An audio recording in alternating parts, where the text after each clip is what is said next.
to children in that age range, and they trust the child to find the things and to learn. And now, I'm not saying that the teacher could just not show up for a whole year and you wouldn't be able to teach a kid algebra, but there is a certain amount of learning that children do in a Montessori classroom on their own.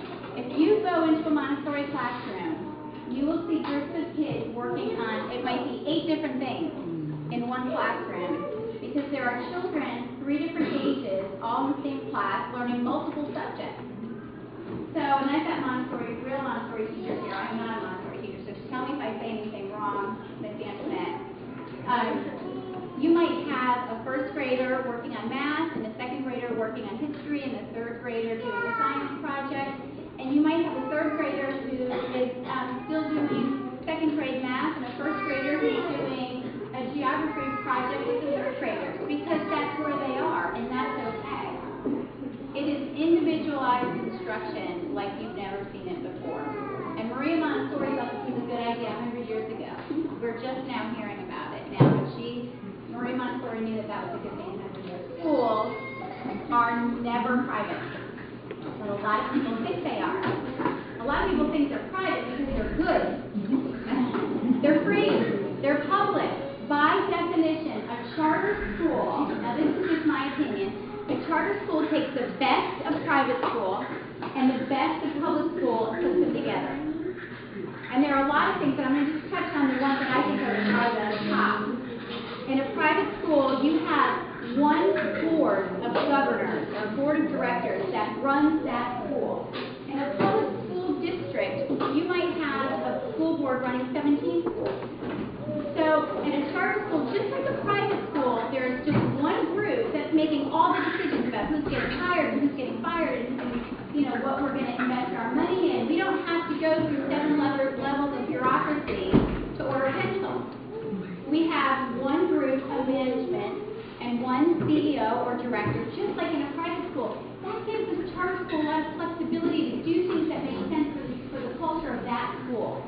That is one of the most wonderful things about charter school is autonomy. Charter schools are free to do what they believe is in the best interest of students, like offer Montessori. The best part as far as on the public side is they're free.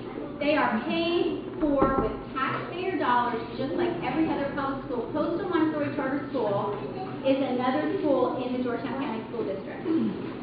So we are just another public school. So all of your questions, and I've heard them all, we're doing this for a year, about, what if there's special ed, or what about, lunches, or what about, all the things that a child might get in a public school, they will get at the Coastal Montessori Charter School, that we will have access to it. But what makes this school unique is we have the authority, because we have a charter, to be an authentic Montessori school, and the first authentic public Montessori school in the county.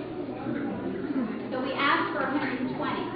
Then we actually had the open enrollment, and we got 150 applications. So we went, some people may have seen it in the newspaper, we went to the school board and we said, can we have another class? And they said, you can. And we said, hallelujah, because we didn't want to tell anybody they couldn't come. And then 2 days later, the mailbox was full again. So, yes, to your question, Donna, we have a rolling admissions policy. So that means 365 days a year, we will take applications. And the way it works, and this is just by charter school law, this is how we have to do it. Once the spots are filled, we start a waiting list by grade. Okay?